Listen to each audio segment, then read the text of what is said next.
ವಿಜಯನಗರ ಜಿಲ್ಲೆಯ ಹೊಸಪೇಟೆಯಲ್ಲಿ ಪತ್ರಕರ್ತರಿಗಾಗಿಯೇ ನಿರ್ಮಾಣಗೊಂಡಿರುವ ಪತ್ರಿಕಾ ಭವನ ಕೆಲವೇ ಪಟ್ಟಭದ್ರ ಹಿತಾಸಕ್ತಿಗಳ ಹಿಡಿತದಲ್ಲಿದ್ದು, ಇತರ ಪತ್ರಕರ್ತರಿಗೆ ಪ್ರವೇಶ ನಿರಾಕರಿಸಿದ ಧೋರಣೆಯನ್ನು ಖಂಡಿಸಿ ವಿಜಯನಗರ ಜಿಲ್ಲಾ ಕರ್ನಾಟಕ ಪತ್ರಕರ್ತರ ಸಂಘವು ಉಪವಾಸ ಸತ್ಯಾಗ್ರಹ ಮಾಡುತ್ತಿದ್ದು, ನ್ಯಾಯಸಮ್ಮತವಾಗಿ ಇತರೆ ಪತ್ರಕರ್ತರಿಗೆ ಪತ್ರಿಕಾ ಭವನಕ್ಕೆ ಪ್ರವೇಶ ನೀಡುವಂತೆ ಕೂಡ್ಲಿಗಿ ಘಟಕ ಕರ್ನಾಟಕ ಪತ್ರಕರ್ತರ ಸಂಘದ ಅಧ್ಯಕ್ಷರಾದ ರಾಘವೇಂದ್ರ ಸಾಲುಮನೆ ಮತ್ತು ಎಲ್ಲಾ ಪತ್ರಕರ್ತರು ಕೂಡ್ಲಿಗಿ ತಹಶೀಲ್ದಾರ್ಗೆ ಮನವಿ ಮಾಡಲಾಯಿತು.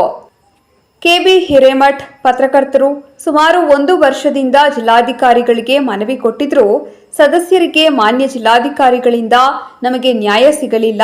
ಕಾರಣ ಜಿಲ್ಲಾಧಿಕಾರಿಗಳಿಗೆ ಕೆಬಿ ಹಿರೇಮಠ್ ಪತ್ರಕರ್ತರು ಮತ್ತು ಸಂಘದ ಎಲ್ಲಾ ಸದಸ್ಯರಿಗೆ ನ್ಯಾಯವನ್ನು ದೊರಕಿಸಿಕೊಡಬೇಕೆಂದು ಮನವಿ ಮಾಡಿಕೊಂಡರು. ವರದಿ ವೀರೇಶ್ ಹೆಚ್ ಕೂಡ್ಲಿಗಿ, ಕೆಎಸ್ ನ್ಯೂಸ್ 24x7. ಕೆಲವರು ಪತ್ರಕರ್ತರು ಏನಿರಲ್ಲ ಸರ್, ಅವರಿಗೆ ಕೆಲವೊಂದು ನಿರಾಕರಣೆ ಮಾಡ್ತಾ ಇದ್ದಾರೆ. ಪತ್ರಿಕಾ ಭವನದಲ್ಲಿ ಎಲ್ಲ ಪತ್ರಕರ್ತರು ಒಂದೇ ಅನ್ನೋ ಒಂದು ಭಾವನೆಯಿಂದ ಎಲ್ಲರೂ ನೋಡಬೇಕು. ಅಧಿಕಾರಿಗಳು, ಸಂಬಂಧಪಟ್ಟ ಅಧಿಕಾರಿಗಳಾಗಿರಲಿ, ವಾರ್ತಾ ಇಲಾಖೆಯ ಅಧಿಕಾರಿಗಳಾಗಿರಲಿ, ಇವತ್ತು ಪತ್ರಕರ್ತರು ಅಥವಾ ಯೂಟ್ಯೂಬ್ ಚಾನಲ್ಸ್ ಅಥವಾ ಲೋಕಲ್ ಚಾನಲ್ಸ್ ಅಂದರೆ ಸ್ಥಳೀಯ ಮಾಧ್ಯಮದವರು ಏನಿರ್ತಾರಲ್ಲ ಸರ್, ಅವರಿಗೂ ಸಹ ಒಂದು ಮಾಧ್ಯಮದಲ್ಲಿ ಕೆಲಸ ಮಾಡೋದಕ್ಕೆ ಎಲ್ಲರೂ ಸಂವಿಧಾನಾತ್ಮಕವಾಗಿ ಏನು ನ್ಯಾಯ ಸಿಗಬೇಕು ಆ ರೀತಿಯಲ್ಲಿ ಪ್ರತಿಯೊಬ್ಬರು ಏನು ಸುದ್ದಿಯನ್ನು ಮಾಡ್ತಾ ಇದ್ದಾರೆ, ಪ್ರಚಾರಗಳನ್ನು ಮಾಡ್ತಾ ಇದ್ದಾರೆ.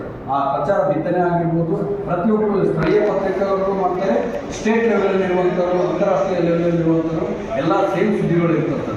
ಅದರಲ್ಲಿ ಸ್ವಲ್ಪ ಬದಲಾವಣೆ ಇರ್ಬೋದು ವಿನಃ ಬೇರೆ ಇರೋದಿಲ್ಲ. ಹಂಗಾಗಿ ಮಾನ್ಯ ಜಿಲ್ಲಾಧಿಕಾರಿಗಳು ಇದನ್ನು ಮನಗಂಡು ಕರ್ನಾಟಕ ಪತ್ರಕರ್ತರ ಸಂಘರು ಇವತ್ತು ಏನು ನ್ಯಾಯಯುತವಾಗಿ ಸತ್ಯಾಗ್ರಹ ಮಾಡ್ತಾ ಇದ್ದಾರೆ ಸರ್, ಅದಕ್ಕೆ ನ್ಯಾಯ ದೊರಕಿಸಿಕೊಡ್ಬೇಕು.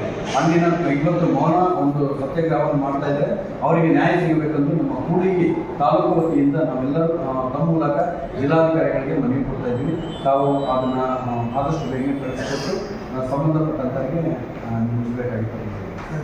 ಕೂಡ್ಲಿಗಿ ಕರ್ನಾಟಕ ಪತ್ರಕರ್ತರ ಸಂಘದ ಏನಪ್ಪ ಮನವಿ ಪತ್ರ ಕೊಟ್ಟಿದೆ, ಅದನ್ನು ನಿಯಮಾನುಸಾರ ಪರಿಶೀಲನೆ ಮಾಡಿ ಜಿಲ್ಲಾಧಿಕಾರಿಗಳ ಕಚೇರಿಗೆ ಮುಂದಿನ ಕ್ರಮಕ್ಕಾಗಿ ನಾವು